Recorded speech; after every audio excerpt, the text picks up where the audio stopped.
saya ikut ayah saya selalu cakap lah, jangan pernah putus asa. Never give up. Sebab ayah saya, dia punyai satu semangat, orang cakap apa, semangat pejuang. Dia selalu cakap perjuangan. Saya pun tak tahu perjuangan apa, kita macam berperang kan? Berjuang melawan.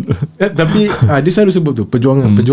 Tapi lepas saya buat banyak filem, saya baru saya dah faham apa perjuangan tu. Bukan perjuangan tu, perjuangan buat filem, perjuangan mencari rezeki untuk keluarga, and ada balance, dan akan ada obstacles, akan ada kejatuhan, tapi never give up. Itu yang apa yang bapak saya buat daripada dulu. Pasal ayah saya bukan orang senang. Ayah saya orang susah, yang sangat susah. Ayah saya daripada rumah setinggan dulu.